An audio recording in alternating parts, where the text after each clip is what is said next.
ఈ రాత్రికాల సమయంలో ప్రభువు మనలను ప్రేమించి ఈ సమయమును ఇచ్చినందుకు దేవునికి మరొకసారి నా హృదయపూర్వకమైన వందనాలు తెలియజేస్తున్నాను.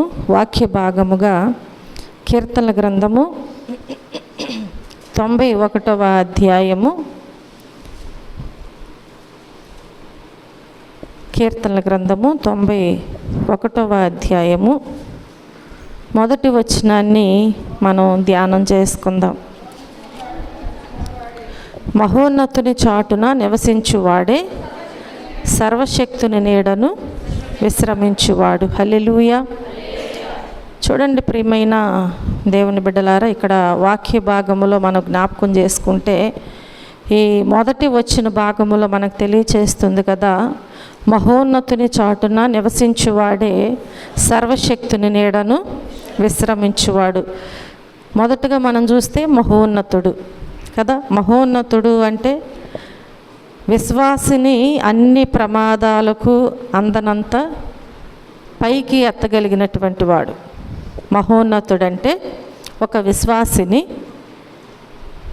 అన్ని ప్రమాదాలకు, ఇంకా అదని ఇదని లేదు, అన్ని ప్రమాదాలకు అందనంత పైకి ఎత్తగలిగినటువంటి వాడే మహోన్నతుడు అని మనం జ్ఞాపకం చేసుకుంటున్నాం. చూడండి, ఆ తర్వాత మనం చూసినట్లయితే సర్వశక్తిమంతుడు. సర్వశక్తిమంతుడు అని ఇక్కడ మనకి వ్రాయబడుచు ఉంటుంది. సర్వశక్తిమంతుడు అంటే విశ్వాసిని రక్షించడానికి సంపూర్ణ సామర్థ్యము కలిగినటువంటి వాడే సర్వశక్తిమంతుడు. హల్లెలూయా. ఒక విశ్వాసిని రక్షించడానికి సంపూర్ణమైనటువంటి సామర్థ్యము కలిగిన వాడే సర్వశక్తిమంతుడు. కాబట్టి మరి నీవు ఆ మహోన్నతుని చాటున నివసిస్తే ఆ సర్వశక్తిమంతుడైన దేవుని నీడలో మనం ఏం పొందుకుంటామంట? విశ్రాంతిని పొందుకుంటాం. ఏం పొందుకుంటాం? విశ్రాంతిని పొందుకుంటాము అని ఇక్కడ వాక్య భాగం మనకి స్పష్టంగా తెలియచేయబడుచున్నది. ఈ లోకములో నీడ అనేది మనం చూస్తే వాతావరణ పరిస్థితులను బట్టి దాని మీద ఆధారపడి ఉంటుంది. ఈ లోకములో ఉన్నటువంటి నీడ వాతావరణ పరిస్థితులను బట్టి ఆధారపడి ఉంటుంది. కానీ మన ప్రభు అయినటువంటి యేసుక్రీస్తు వారు ఇచ్చేటువంటి నీడైతే మనకు అన్ని వేళలా మనలను వెన్నంటి మనకు సహాయము చేస్తూ ఉంటుంది. మనకు అన్ని వేళల్లో కూడా ఈ వేళ ఆ వేళ అనేటువంటి భేదము లేకుండా మన దేవుని యొక్క నీడ ఎలా ఉంటుంది అంటే అన్ని వేళల్లో కూడా మనలను వెన్నంటే ఉంటుంది. అది నీ జీవితానికి ఏమిస్తుంది అంటే ప్రశాంతతను కలుగు చేస్తూ ఉంటుంది. ఏం కలుగు చేస్తుంది?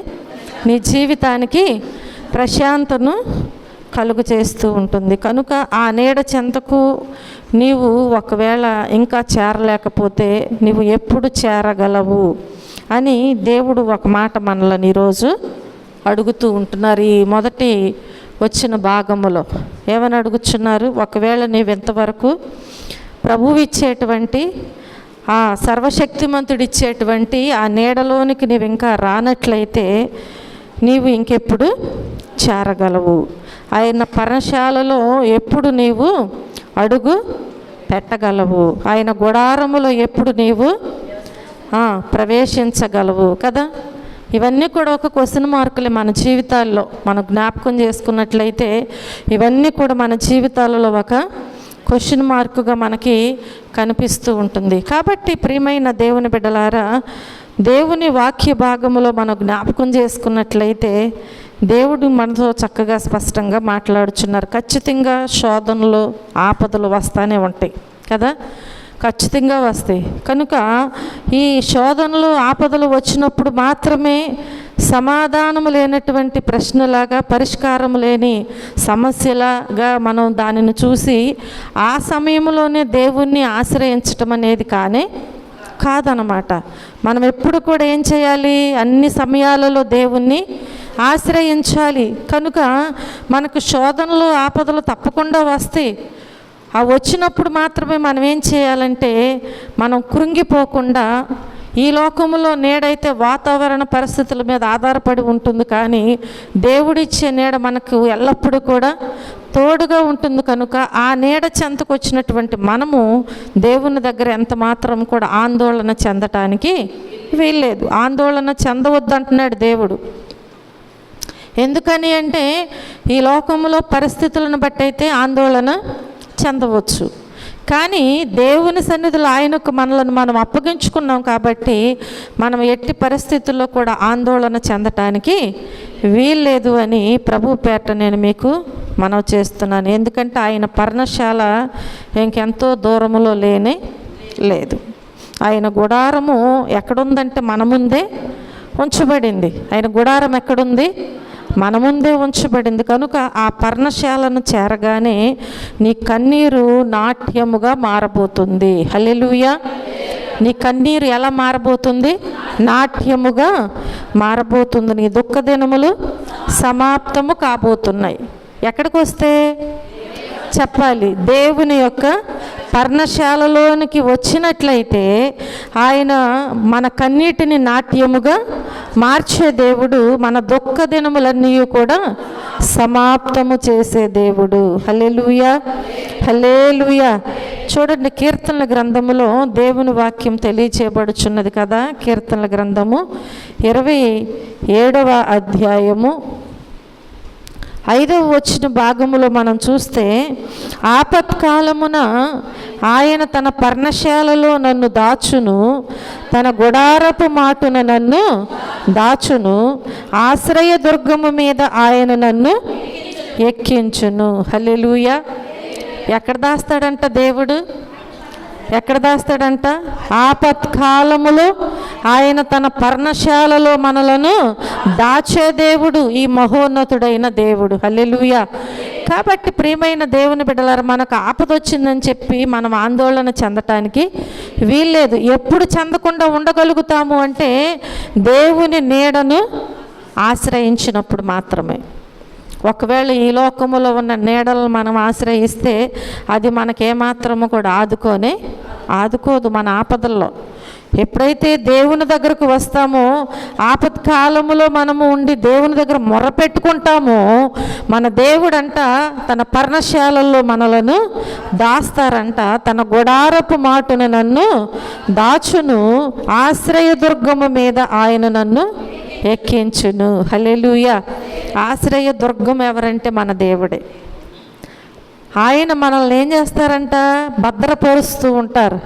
అలాగే 32వ అధ్యాయంలో కూడా మనం చూస్తే, 32వ అధ్యాయము 7వ వచనములో దేవుని వాక్యం అంటుంది కదా, నా దాగుచోటు నీవే, శ్రమలో నుండి నీవు నన్ను రక్షించెదవు, విమోచన గానములతో నీవు నన్ను ఆవరించెదవు. హల్లెలూయా. దేవుడు ఏం చేస్తాడంట? దేవుడు ఏం చేస్తాడంట? శ్రమలో నుండి ఆయన మనలను రక్షిస్తారంట. ఎక్కడుంటేనండి? ఆయన పర్ణశాలలో ఉన్నప్పుడు. కాబట్టి ఆయన పర్ణశాలలోనికి ఎప్పుడైతే వెళ్తామో ఆయన చాటును మనల్ని దాస్తాడంట దేవుడు. నా దాగుచోటు నీవే. మన దేవుడు మనము వచ్చి ఆయన సన్నిధిలో ఉండి మోకరించి ప్రార్థించేటప్పుడంట ఆయన యొద్ద మనము దాచబడేటువంటి మనం దేనిని దాచుకుంటాం? వ్యర్థమైన దాన్ని ఏదైనా ఎప్పుడైనా మనం దాచుకుంటామా? దాచుకోం. దేన్ని దాచుకుంటాం? విలువైన వాటిని అలా దాస్తాడంట మన దేవుడు. నా దాగుచోటు నీవే, శ్రమలో నుండి నీవు నన్ను రక్షించెదవు, విమోచన గానములతో నీవు నన్ను ఆవరించెదవు. ఎందుకని విమోచన గానములంటే మన దుఃఖ దినములన్నీ సమాప్తమైపోతాయి. కాబట్టి దేవుని నామాన్ని ఎల్లప్పుడూ కూడా మనము కీర్తించేటువంటి ధన్యతను మన దేవుడు మనకు అనుగ్రహిస్తారు. హల్లెలూయా. కాబట్టి నీ శోధనలు, వేదనలు, శ్రమలు కదా, నీ కష్ట సమయాలలో నీవు దాగి ఉండే చోటే ఆయనే అయి ఉన్నారు. ఆ చోటు ఎవరై ఉన్నారు? ఆయనే అయి ఉన్నారు. కానీ ఒక్క విషయం ఏంటంటే, మన జీవితాల్లో మనం ఏం చేస్తామంటే, పాపాన్ని కప్పుకుంటే మాత్రం ఆయన నీడలో మనం ఉండలేం.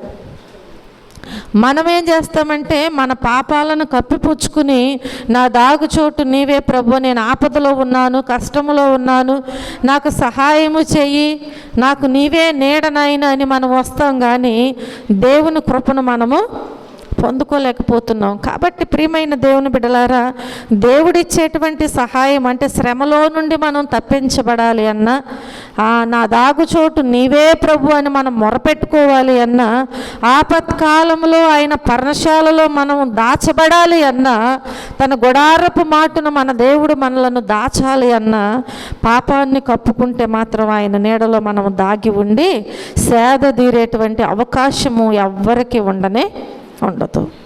ఉంటుందా? ఎవరికి ఉండదు. ఎప్పుడు సేద తీర్చబడతాము చెప్పాలి.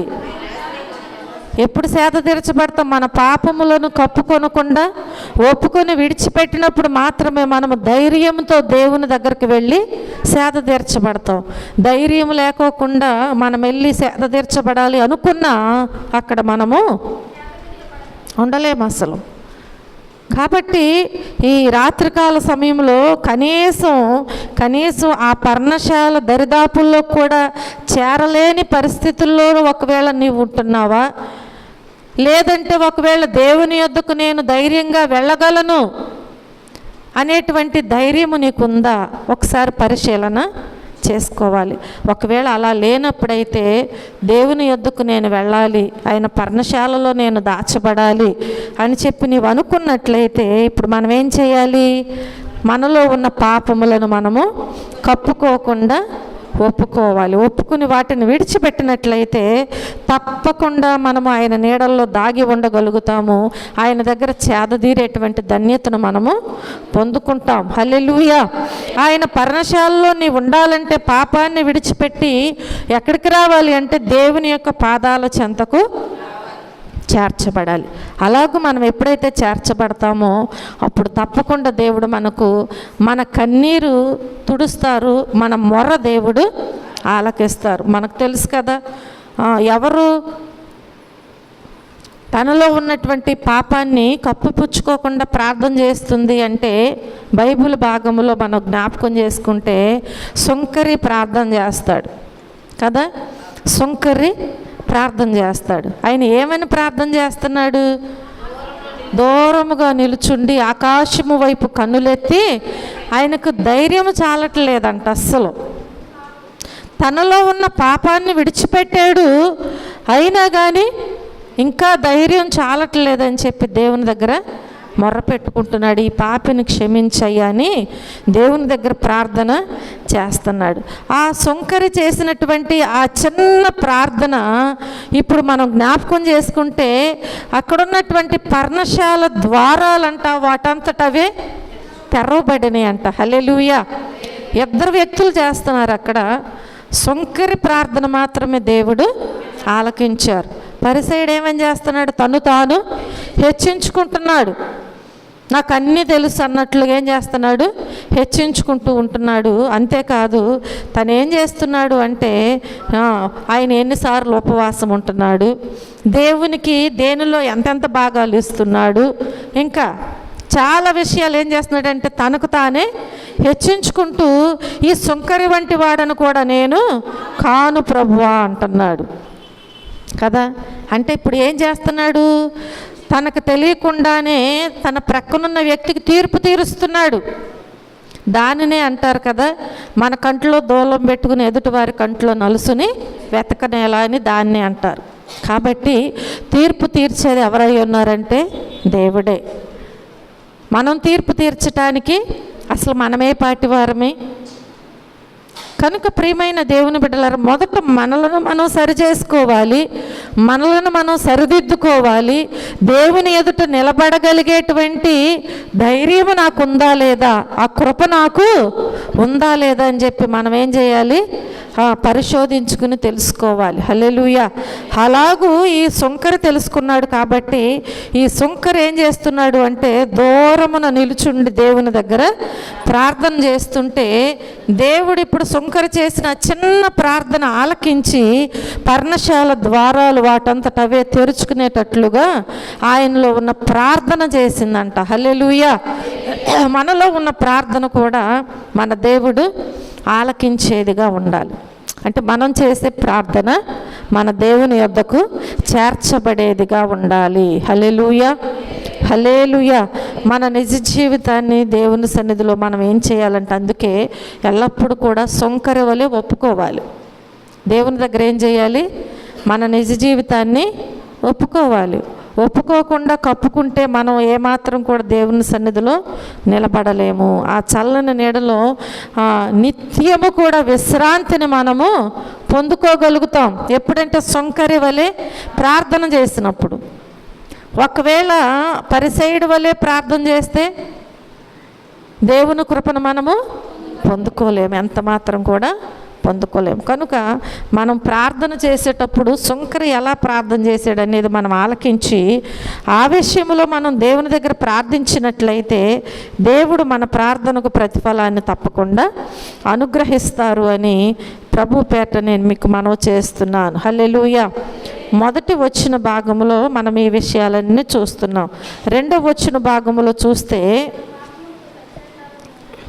ఆయనే నాకు ఆశ్రయము, నా కోట, నేను నమ్ముకొను నా దేవుడని నేను యెహోవాను గూర్చి చెప్పుచున్నాను. హల్లెలూయా. ఎవరంట ఆయన ఆశ్రయము? దేవుడే. ఆయనే నాకు ఆశ్రయము, నా కోట, నేను నమ్ముకొను నా దేవుడని నేను యెహోవాను గూర్చి చెప్పుచున్నాను. బలమైన సాక్ష్యం అన్నమాట కదా. చూడండి, ఈ లోకంలో మనకి ఎవరైనా మంచిగా సన్నిహితంగా ఉండి ప్రతి విషయంలో మనల్ని ఆదుకుంటున్నారనుకోండి, మనకు సపోర్ట్గా ఉంటున్నారంటే వాళ్ళ విషయంలో మనం ఏమంటామంటే, నాకు ఏదొచ్చినా పలానా వారు ఉన్నారండి, నేను అసలు ఎందుకు భయపడే అవసరం లేదు, వాళ్ళే నాకు సహాయము చేస్తారు. అట్లాగే ఇక్కడ భక్తుడు కూడా ఏమంటున్నారు అంటే, ఆయనే నాకు ఆశ్రయము. ఎవరంట? దేవుడే. ఆయనే నాకు ఆశ్రయము, నా కోట, నేను నమ్ముకొను నా దేవుడని నేను యెహోవాను గూర్చి చెప్పుచున్నాను. ఆయనే మనకు ఆశ్రయము. మనము బలహీనులమైతే మనం ఎవరిని ఆశ్రయిస్తాం? ఎవరిని ఆశ్రయిస్తాం? బలవంతులను ఆశ్రయిస్తామండి. బలహీనులు ఎవరిని ఆశ్రయించాలి? చెప్పాలి. మోకాలు నొప్పి వచ్చింది, కింద కూర్చున్నాం, లేవలేవు, ఎవరిని ఆశ్రయించాలి? నేలను ఆశ్రయించాలి. చెయ్యేసి పైకి లెగాలి, అంటే సపోర్టు కదా. ప్రతి విషయంలో కూడా ఏదో ఒక సపోర్టు ఏ విషయంలోనైనా ఎవరికైనా కావాలి. కాబట్టి మనము బలహీనులమైతే మనకు బలవంతులను మనము ఆశ్రయిస్తూ ఉంటాం. మనం బలహీనులు కాబట్టి నాకు తోడుగా వాళ్ళు ఉంటేగా నేను ఏదైనా చేయగలను, నాకు సపోర్ట్గా వాళ్ళు ఉన్నారు కాబట్టి నాకు ఏ భయము లేదు కదా. ఇప్పుడు మనకు చిన్న పిల్లలు ఉన్నారు, తల్లి చేయి పట్టుకుని నడిపిస్తుంటే ఆయనకు బలం. నడవలేని పరిస్థితుల్లో తప్పటడుగులు వేసినా కానీ ఆయన బలం ఎవరంటే ఈ చేయి పట్టుకుని నడిపించేవారే వాళ్ళకి బలం. కాబట్టి మనం బలహీనులుగా ఉన్నప్పుడు మనం ఎవరిని ఆశ్రయిస్తామంటే, బలహీనులమైతే బలవంతులను మనము ఆశ్రయిస్తాం. అలాగే అనారోగ్యమైతే ఎవరిని ఆశ్రయిస్తాము? ఇప్పుడు చెప్పాలి, డాక్టర్ని ఆశ్రయిస్తాం. అవునా? అనారోగ్యం వచ్చినప్పుడు ఎవరిని ఆశ్రయించాలి? అనారోగ్యం వచ్చిందని బలవంతుల దగ్గరికి వెళ్ళి ఆశ్రయిస్తే మనల్ని ఏం చేస్తారండి? వాళ్ళు ఏమీ చేయలేరు. బలహీనులుగా ఉన్నప్పుడు బలహీనులు వెళ్ళి బలవంతులను ఆశ్రయిస్తారు. అనారోగ్యం వచ్చినప్పుడు డాక్టర్ని ఆశ్రయిస్తారు. అలాగే ఆర్థిక ఇబ్బందులైతే ఎవరిని ఆశ్రయించాలి? ధనవంతులను ఆశ్రయించాలి. మరలా ఆర్థికంగా ఇబ్బందుల్లో ఉన్న వారిని వెళ్ళి ఆశ్రయిస్తే ప్రయోజనం లేదు. మనకు ఎవరు సహాయం చేయగలుగుతారు, ఎవరు ధనవంతులు మనకు తెలుసు. కాబట్టి ఆర్థిక పరమైనటువంటి పరిస్థితి వచ్చినప్పుడు మనం ఎవరిని ఆశ్రయిస్తామంటే ధనవంతులను ఆశ్రయిస్తూ ఉంటాం. ఎవరిని ఆశ్రయించినా కానీ అది కొన్ని సందర్భాలకే, కొంతకాలమే అదేమవుతుందంటే పరిమితమైపోతుంది. కొన్ని సందర్భాలలోనే, కొన్ని విషయాలలోనే అది మనకు ఆశ్రయముగా ఉంటుంది. అంతేకాని అది ఏమాత్రము కూడా మనకు ప్రయోజనాన్ని కలిగించేది కాదు అని నేను మీకు తెలియచేస్తున్నాను. కొన్ని సందర్భాలకు కొంతకాలమే మరలా బలహీనంగా ఉన్నామని బలవంతులను ఆశ్రయిస్తే అది కొంతకాలమే, ఆర్థికంగా ఉన్నామని ధనవంతులను ఆశ్రయించేది అది కొంతకాలమే కదా. అనారోగ్యం ఉందని డాక్టర్లను ఆశ్రయించేది కూడా కొంతకాలమే.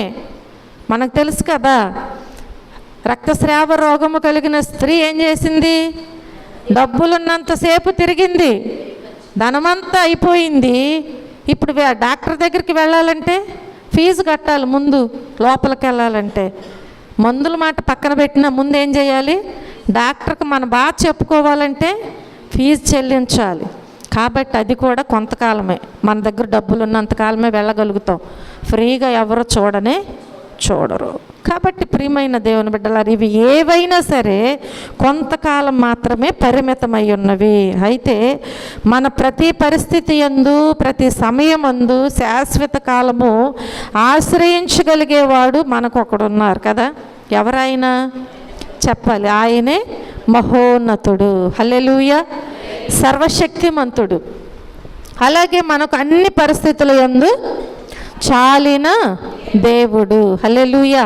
అన్ని పరిస్థితుల్లో కూడా మనకు ఆయన చాలిన దేవుడు మనకు ఆశ్రయమును దుర్గమునై ఉన్నాడు. కాబట్టి మనకు ఎల్లప్పుడూ సహాయము చేస్తూనే ఉంటున్నారు. చూడండి, కీర్తన గ్రంథము 46వ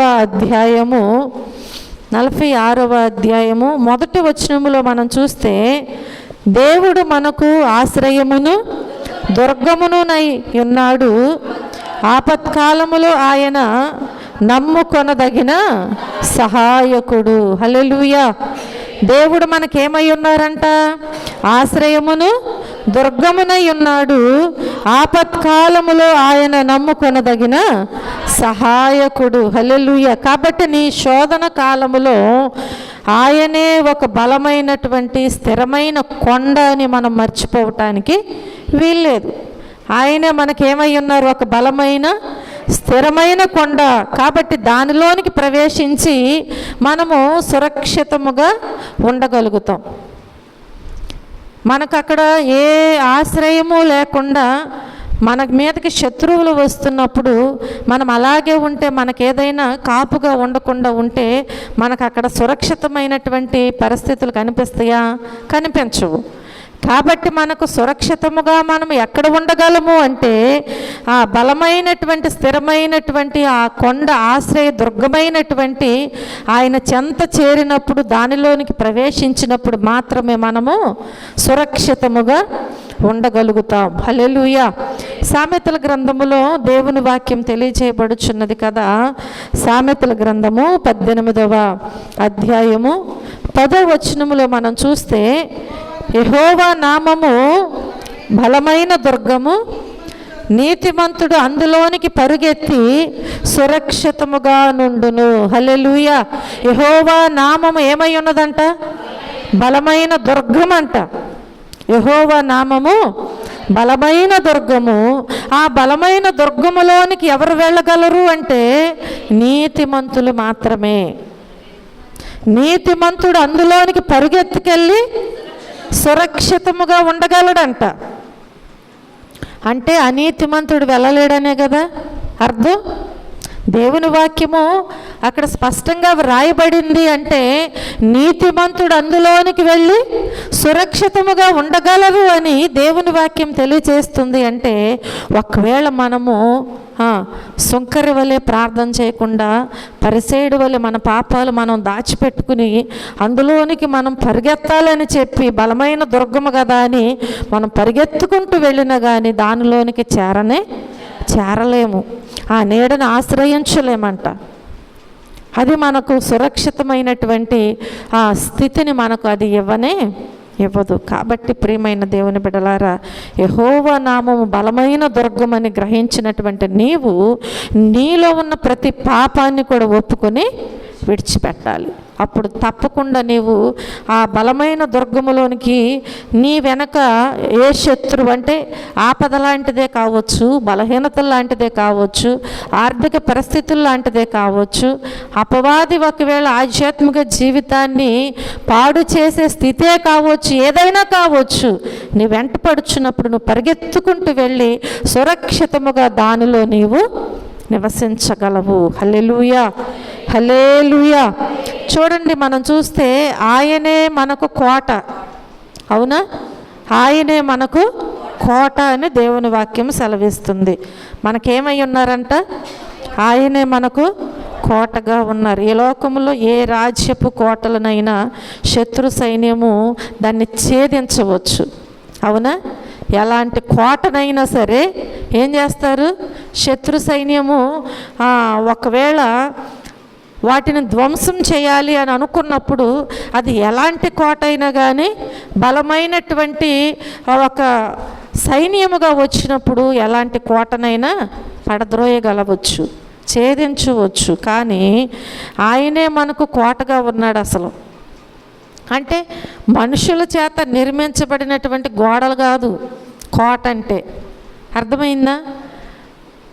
మనం చూస్తే రాహాబ్ అనే వేశ్య ఉన్నటువంటి ఇల్లు ఎక్కడుంది?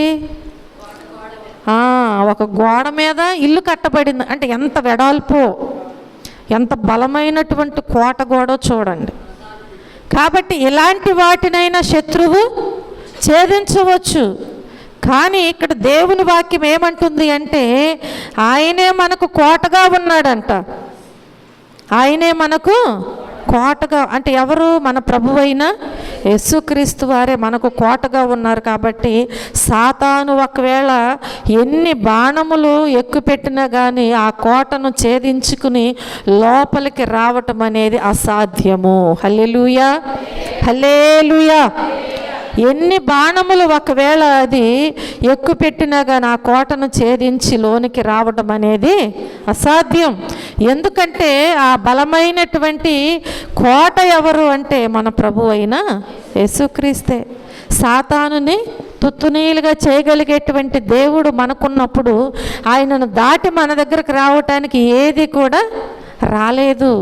కాబట్టి ప్రియమైన దేవుని బిడ్డలారా, నీ జీవితంలో సాతాను కోట వెలుపల ఉండి ఒకవేళ వాడు సృష్టించేటువంటి గందరగోళానికి భీతి చెందాల్సినటువంటి పని లేనే లేదు. ఎందుకంటే నీవు ఆయననే ఎలా పెట్టుకున్నావు? కోటగా కలిగి ఉన్నావు. ఆయననే నీవు కోటగా కలిగి ఉన్నావు. కాబట్టి నీకు ఎలాంటి భయము అవసరం లేదు. కీర్తనల గ్రంథము 18వ అధ్యాయములో 2వ వచనములో మనం చూస్తే దేవుని వాక్యము తెలియచేయబడుచున్నది కదా. కీర్తనల గ్రంథము 18వ అధ్యాయము 2వ వచనం, యెహోవా నా శైలము, నా కోట, నన్ను రక్షించువాడు, నా కేడము, నా రక్షణ శృంగము, నా ఉన్నత దుర్గము, నా దేవుడు, నేను ఆశ్రయించి ఉన్న నా దుర్గము. హల్లెలూయా. ఎంత చక్కగా వ్రాయబడి ఉందో. యెహోవా నా శైలము, నా కోట, నన్ను రక్షించువాడు, నా కేడము. అపవాది ఇంకేం చేస్తుందండి? అపవాది ఇంకేమీ చేయలేదు. అందుకనే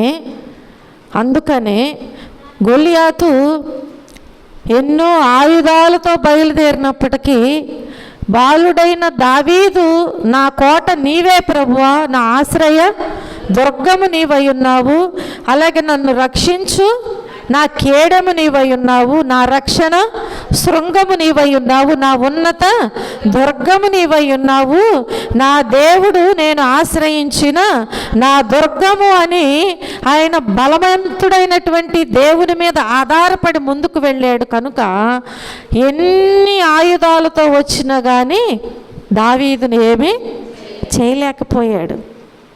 కాబట్టి ఈరోజు ఒకవేళ అయ్యా నా కోట నీవే ప్రభువా, నా శైలము నీవేనైనా, నన్ను రక్షించు, నా దేవుడవు నీవేనయ్యా, నా కేడెము నీవే, నా రక్షణ శృంగము, నా ఉన్నత దుర్గము, నా దేవుడవు కూడా నీవేనయ్యా, నేను నిన్నే ఆశ్రయించి ఉన్నానయ్యా అని నువ్వు ఎప్పుడైతే దేవుని మీద ఆధారపడి దేవుణ్ణి ఆశ్రయించి నువ్వు ప్రార్థన చేసి ముందుకు వెళ్తావు, అపవాది నిన్నేమి చేయలేదు. ఎలాంటి పరిస్థితులు నిన్ను చుట్టుముట్టిన అవి నిన్ను కదిలించలేవు. అవి ఎలాంటి పరిస్థితులైనా కావచ్చు. సామాన్యమైన పరిస్థితి దావీదుకి ఎదురుగా వచ్చింది కానే కాదు. యుద్ధ వీరులందరూ భయపడిపోవచ్చున్నారు. 40 రోజుల నుంచి భయపడుతున్నారు. సామాన్యమైన విషయము కాదు. కానీ దావీదు ఎదురుగా వెళుచున్నాడు ధైర్యముగా అని మనం జ్ఞాపకం చేసుకుంటే, ఆయుధాలు లేకుండా వెళుతున్నాడు అంటే ఆయన ఆయుధం ఎవరంటే దేవుడే, ఆయన కోట ఎవరంటే దేవుడే. కాబట్టి అలా నమ్మి వెళ్ళాడు కనుక ఆ జయమును సంపాదించుకున్నాడు. హల్లెలూయా. చూడండి, మనం చూస్తే అక్కడ ఆయనే మనము నమ్ముకొనదగిన దేవుడు. 91లోకి వస్తే ఆయనే మనము నమ్ముకొనదగిన దేవుడు. నీ సమస్యల్లో, నీ శోధన కాలములో మనుషులను నీవు నమ్ముకోవద్దు అని దేవుని వాక్యము మనకు చక్కగా తెలియజేస్తుంది. కాబట్టి ఆయనే మనము నమ్ముకొనదగిన దేవుడు. అంటే మనం ఎవరిని నమ్ముకోవాలి అంటే దేవుణ్ణే నమ్ముకోవాలి. ఇంకా ఎవరిని నమ్మటానికి వీల్లేదు. ఒక్కొక్కసారి తల్లిదండ్రులైనా చేతులు ఎత్తేయచ్చు పిల్లల విషయాల్లో, పిల్లలైనా చేతులు ఎత్తాయి. కాబట్టి మనం ఎవరిని నమ్ముకోవాలి?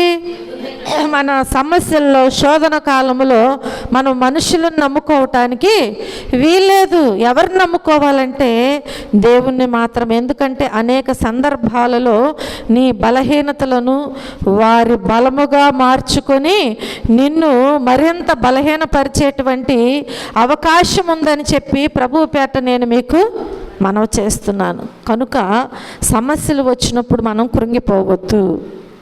సమస్యలు వచ్చినప్పుడు మనము కృంగిపోవద్దు. కృంగిపోతే చేతకాని వారమే.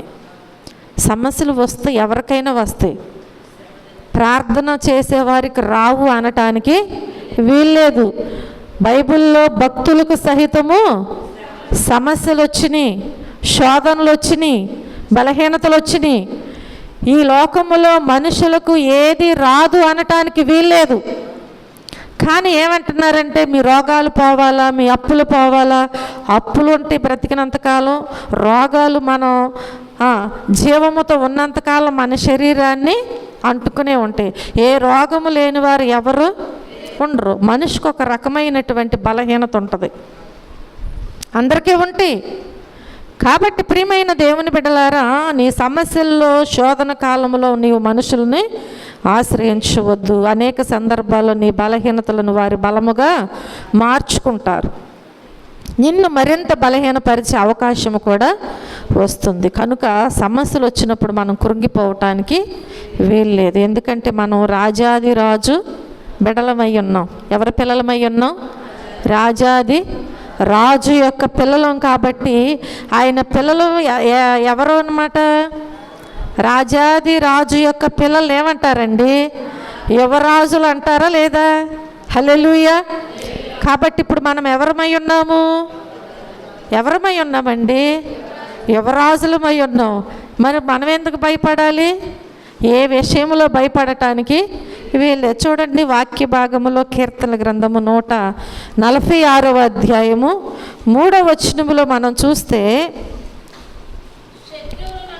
కీర్తనల గ్రంథము 146:3 రాజుల చేతనైనను నరుల చేతనైనను రక్షణ కలుగదు, వారిని నమ్ముకోవద్దు. హల్లెలూయా. ఏంటంట? ఎవరి చేత రక్షణ కలగదంట? రాజుల చేతనైనను నరుల చేతనైనను రక్షణ కలుగదు. కాబట్టి వారిని నీవు నమ్ముకోవద్దు. నమ్ముకున్నావంటే ఇప్పుడు నీకేమి ఉండదు, నువ్వు నట్టేట్లో మునిగిపోయినట్టే.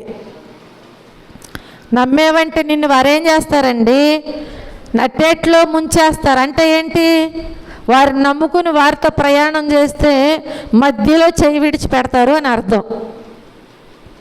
అటు ఇటుగానే పరిస్థితుల్లో నిన్ను విడిచిపెట్టేస్తారు. ఎటు తోచని పరిస్థితుల్లో నువ్వు మిగిలిపోతావు. కాబట్టి వారి వలన నీకు రక్షణ లేదు, వారిని నీవు నమ్ముకోవద్దు. దేవుడు మనతో మాట్లాడుచూ ఉంటున్నారు. వారిని ఎంత మాత్రము కూడా నీవు నమ్మవద్దు. నమ్ముకొనదగిన వాడు మనకున్నారు. ఆయన నీ నమ్మకాన్ని ఎన్నడూ కూడా వమ్ము చేయడు. ఆయనే నీ కోసం తన చివరి రక్తపు బొట్టు వరకు కూడా కార్చినటువంటి మన ప్రియమైనటువంటి రక్షకుడైన మన ప్రభువైన యేసుక్రీస్తు అయి ఉన్నారు. హల్లెలూయా. ఎప్పటి వరకు అంటే చివరి రక్తపు బొట్టు వరకు కూడా. ఎవరి కోసం? మన కోసమే, మనల్ని రక్షించటానికే. కాబట్టి ఆయనే మనకు రక్షణ కారకులై ఉన్నారు కనుక మనం మనుషులను ఆశ్రయించటానికి వీల్లేదు. నీ శోధన కాలములో ఆయన చూస్తూ ఉండిపోడు ఎంత మాత్రం కూడా. తగిన సమయమందు తప్పకుండా దేవుడు కలుగు చేసుకుంటారు. వెంటనే తీరిపోవాలంటానికి వీల్లేదు. డాక్టర్ దగ్గరికి వెళ్ళి 10,000 ఇచ్చి ఈ ఒక్క రోజులోనే నాకున్నటువంటి బలహీనత పోవాలి అన్న 1,00,000 రూపాయలు ఇచ్చినా కుదరదు. దానికి ఒక కాలము, ఒక పరిస్థితి అనేది ఉంటుంది కనుక ఆ సమయం వరకు కూడా మనం ఏం చేయాలి? వేచి చూడాలి. అలాగే మన దేవుడు కూడా తగిన సమయమందు తప్పకుండా కలుగు చేసుకుంటారు. మన ప్రతి పరిస్థితిని ఆయన సరిచేస్తారు. హల్లెలూయా. ఆ కోటను ఆశ్రయించాలి. కాకపోతే ఏం చేయాలి? ఆ కోటను ఆశ్రయించు, నమ్మకముతో ఎదురుచూడు, తప్పకుండా విజయము నీదే. చూడండి 3వ వచనములో మనం చూస్తే 91:3లోకి వెళ్తే, వేటకాని ఉరిలో నుండి ఆయనే నిన్ను విడిపించును, నాశనకరమైన తెగులు రాకుండా నిన్ను రక్షించును. వేటగాడు ఉరి వగ్గడంలో అత్యంత నేర్పుగా వ్యవహరిస్తూ ఉంటాడు. అవునా? వేటగాడు ఏం చేస్తాడు? ఉరి వగ్గడంలో అత్యంత నేర్పుగా వ్యవహరిస్తాడు. పక్షికి అనుమానం కలగకుండా అన్ని జాగ్రత్తలు తీసుకుంటాడు. అనుమానం కలిగితే అది వచ్చి చిక్కుతుందా? చిక్కదు కదా. దానికి అనుమానం రాకుండా అన్ని జాగ్రత్తలు కూడా ఆయన చక్కగా తీసుకుంటూ ఉంటాడు. పరిసరాలలో కలిసిపోయేటువంటి దారాలను తీసుకుంటాడు. వేరే కలర్ దారం కూడా వాడడు. అక్కడ పరిస్థితులు, ఆ పరిసరాల్లో ఏ కలర్ అయితే ఉంది ఆ కలర్ దారం వాడితే దానికి అనుమానం రాకుండా దానిలో కలిసిపోతుంది. అంత నేర్పుగా తను చేసే ప్రతి పనిలోనూ ఆయన ముందుకెళ్తూ ఉపయోగిస్తూ ఉంటాడు. నూకలతో పాటు అవసరం అనుకుంటే బ్రతికున్నటువంటి మిడతలను కూడా అందులో ఉంచుతాడనమాట. నూకలు ఒక్కటే వేస్తే కూడా డౌట్ వచ్చేస్తాయి పక్షులకి. అవి చాలా చురుకుగా జ్ఞానము కలిగి ఉంటాయి. కాబట్టి బ్రతుకున్నటువంటి మిడతలను వేస్తే అవి అట్లా ప్రాకుతూ ఉంటాయి కదా, వాటికి డౌట్ రాదేక. కాబట్టి ఆ నూకలతో పాటు ఏం చేస్తాడు అంటే ఆ బ్రతుకున్నటువంటి ఆ మిడతలను కూడా ఆహారముగా అక్కడ అందులో ఉంచుతాడు. ఆహారము, ఆ అందమైన విషయాన్ని అదంతా కూడా ఏం చేస్తాడంటే వేస్తూ అక్కడ చూస్తూ ఉంటాడు. ఆహారం కోసం వచ్చి ఇప్పుడు ఈ పక్షి ఏం చేస్తుంది? చక్కగా అక్కడ వ్రాలుతూ ఉంటుంది. ఆ మిడతలు అటు ఇటు తిరుగుతూ ఉంటే ఇక్కడ బాగానే ఉన్నాయి కదా మిడతలు అని చెప్పి గబాలను అక్కడికి వచ్చి ఏం చేస్తుంది? వ్రాలుద్ది. వెంటనే ఆ పక్షి ఏమైపోతుంది? ఉరిలో చిక్కుకుంటూ ఉంటుంది. వేటకాని ఉరిలో నుండి ఇప్పుడు ఎవరు విడిపిస్తారు? పక్షిని ఎవరు విడిపించలేరు ఇంకా అసలు. అలాగే మనం కూడా ఒకవేళ అపవాది యొక్క ఉరిలో పడ్డామనుకోండి, వేటకాడు వికటంగా నవ్వుకుంటూ పరిగెత్తుకుంటూ వస్తాడు. ఇప్పుడు దేన్ని చూసి? చెక్కబడిన పక్షిని చూసి. తను పడిన ప్రయాసకు ప్రతిఫలం దొరికింది అని చెప్పి చాలా సంతోషముతో, ఆనందముతో ఇంకో పక్షి వస్తుంది కదా అని ఎదురు చూడడం. మొదట పడిన పక్షిని ఏం చేయాలి? తీసుకెళ్ళిపోవాలి, పట్టుకోవాలి. తన గోల్ అదే. ఎప్పుడొచ్చి పక్షి చిక్కుతుందా వెంటనే దానిని నేను నిర్మూలన చేయాలి. చూడండి ప్రియమైన దేవుని బిడ్డలారా, ఆహారం కోసం వచ్చి ఎప్పుడైతే ఆ పక్షి ఊరిలో చిక్కుకుంటుందో వెంటనే తను ఏం చేస్తాడంటే నవ్వుకుంటూ పరిగెత్తుకుంటూ వస్తాడు. ఇదేం చేస్తుందంటే చిక్కబడినటువంటి పక్షి ఊరికనే ఉండదు. అదేం చేస్తుంది? ఎగరటానికి ప్రయత్నం చేస్తుంది. చిక్కబడిన పక్షి ఏం చేస్తుంది? అయ్యో నేను చిక్కబడ్డాను కదా, ఇక నా పని అయిపోయిందని ఏమాత్రం అనుకోదు. దానిలో ఉండి చాలా వరకు పోరాడుతూనే ఉంటుంది, ఎగిరిపోదాం అనుకుంటూ ఉంటుంది. కానీ ఆ పక్షి అక్కడికి అక్కడి నుంచి ఎగరలేదు. అక్కడి నుంచి అసలు అది ఎగరలేదు. అప్పటికి కానీ దానికి అర్థమవుతూ ఉంటుంది, అమ్మో నేను వచ్చి వలలో వేటగాని యొక్క ఉరిలో నేను చిక్కుకున్నాను. అప్పుడు అర్థమవుతుంది. పైకి ఎగరాలని ప్రయత్నించినప్పుడు ఎగరలేని పరిస్థితిని చూసినటువంటి పక్షికి అప్పుడు అర్థమవుతుంది, నేను చిక్కబడ్డాను, ఈ రోజుతో నా పని అయిపోయింది, ఇంక నన్ను రక్షించేవారు ఎవరు లేరు అని చెప్పి అప్పటికి అర్థం చేసుకుని తాను ఉచ్చులో చిక్కుకున్నాను అని నిర్దాక్షిణ్యంగా నన్ను ఇక కాళ్ళు కట్టేస్తారనుకుంటుంది. ఈ లోపాడు వస్తాడు, నిర్దాక్షిణ్యంగా ఏం చేస్తాడండి, ఆ పక్షిని తీసుకుని కాళ్ళు రెండు కట్టేస్తాడు, రెక్కలు విరిచేస్తాడు. జాలి చూపిస్తాడా? చెప్పాలి. జాలి దయ అనేది ఉండదు వేటగానికి. వేటగానికి జాలి ఉంటే పక్షిని పట్టలేడు. కాబట్టి ఇప్పుడు వస్తాడు, వెంటనే ఏం చేస్తాడనమాట, కాళ్ళు కట్టేస్తాడు, రెక్కలు విరిచేస్తాడు. దాని ఆర్తనాదాలు ఇంకా ఎవరు వింటారు అసలు? అది ఎంత అరిచినా గోల పెట్టినా కానీ ఎవరు వినరు. పాపం ఆ పక్షి ఇంకేమీ చేయలేదు. ఏం చేయగలదండి? ఏమన్నా చేయగలదా? ఏమీ చేయలేదు. కనుక ప్రియమైన దేవుని బిడ్డలారా, ఏమీ చేయలేని పరిస్థితుల్లో అదేం చేస్తుందంటే గడియలు లెక్క పెట్టుకుంటుంది అంతే. అదేం చేస్తుంది, ఇంకా నా జీవితం అయిపోయింది అని చెప్పి గడియలు లెక్క పెట్టుకోవటం తప్ప దాని వలన ఏమీ కాదు. కనుక ప్రియమైన దేవుని బిడ్డలారా, మన జీవితంలో సాతాను అనేటువంటి ఒక వేటగాడు ఉన్నాడు. మన విషయాలలో సాతాను అనేటువంటి ఒక వేటగాడు ఉరులు పనడంలో చాలా నేర్పుగా ఉంటాడు. పక్షి విషయంలో వాడుకున్నటువంటి నేర్పు కంటే కూడా సాతానుకు మరి ఎక్కువైనటువంటి నేర్పు ఉంటుంది. కాబట్టి ఆ ఉరులు పనడంలో చాలా నేర్పుగా వాడు వ్యవహరిస్తూ ఉంటాడు. ఏ వయసు వారికి తగిన ఎర వేయాలి అనేది వాడికి తెలుసు.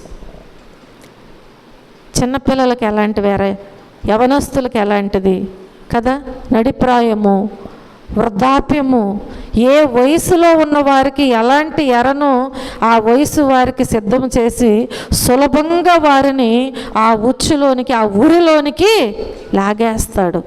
జాగ్రత్త ప్రియమైన దేవుని బిడ్డలారా, ఈ లోకములో మనం జ్ఞాపకం చేసుకుంటే వాడు ఊరిలో చిక్కుకోకుండా ఉండాలి అన్న వాడు కూడా ఆ పక్షి విషయంలో నిర్దాక్షిణ్యంగా ఎలా వ్యవహరిస్తాడో అపవాది కూడా అంతే. అప్పుడు వరకు మనం ఏముందలే అని చెప్పి అపవాది మనకు ఎర్రవేస్తూ ఉంటాడు. అది ఎంతో రంగుల వలయముగా మనకు కనిపిస్తూ ఉంటుంది. దానిని ఆశ్రయిస్తే మన లైఫే బాగుంటుంది అనుకుంటాం మనం. కానీ దానిలో చిక్కబడిన తరువాత నిర్దాక్షిణ్యముగా వాడు వ్యవహరించే వ్యవహారాన్ని చూస్తే ఇంక అక్కడి నుంచి తప్పించుకోవటానికి ఏం చేయాలి? చిక్కుబడి అది కొట్టుమిట్టులాడినట్లుగా మన పరిస్థితి అయిపోతూ ఉంటుంది. కనుక ప్రియమైన దేవుని బిడ్డలారా, వాడి ఊరిలో చిక్కుకోకుండా ఉండాలన్నా, చిక్కుకున్న నీవు విడిపించబడాలి అన్నా ఒక్కటే శరణ్యం. అవునా? ఒక్కటే శరణ్యం మనకి. ఎవరు అంటే ఆ మహోన్నతుడు, సర్వోన్నతుడు. హల్లెలూయా, హల్లెలూయా. చూడండి ప్రియమైన దేవుని బిడ్డలారా, ఆ మహోన్నతుడును సర్వోన్నతుడును అయిన ఆ యేసయ్య పాదాలను మనము ఆశ్రయించగలగటమే మన శరణ్యమై ఉన్నది. అలా కాకుండా ఒకవేళ అపవాది వేసేటువంటి ఆ ఎరను చూసి నీవు గనుక దానికోసమే పరిగెత్తుకుంటూ వెళితే, దానిలో ఉండి కూడా దేవుడి ఆశ్రయము కావాలి అని నువ్వు అనుకోకుండా ఉన్నట్లయితే నిన్ను ఎవరు రక్షించలేరు. నువ్వు ఎక్కడికి వెళ్తావంటే తిన్నగా నరకంలోకి వెళ్ళటమే. కనుక అపవాది వరలో చిక్కబడకుండా ఉండాలి అన్నా, చిక్కబడిన నీవు తప్పించబడాలి, రక్షించబడాలి అని అనుకున్నా, నీవు దేవుని దగ్గర ప్రార్థన చేయి, దేవుణ్ణి ఆశ్రయించు, దేవుడు తప్పకుండా సహాయము చేస్తారు కదా. ఒకవేళ దేవుని వాక్యంలో చూస్తే మనము కీర్తన గ్రంథము 116వ అధ్యాయము 8వ వచనాన్ని మనం జ్ఞాపకం చేసుకున్నట్లయితే, కీర్తన గ్రంథము 116వ అధ్యాయము 8వ వచనం, మరణము నుండి నా ప్రాణమును, కన్నీళ్లు విడవకుండా నా కన్నులను, జారి పడకుండా నా పాదములను నీవు తప్పించి ఉన్నావు. హల్లెలూయా. ఎక్కడి నుంచి అంట? ఎక్కడి నుంచి? మరణము నుండి నా ప్రాణమును, కన్నీళ్లు విడవకుండా నా కన్నులను, జారి పడకుండా నా పాదములను నీవు. ఎవరు తప్పిస్తారంట?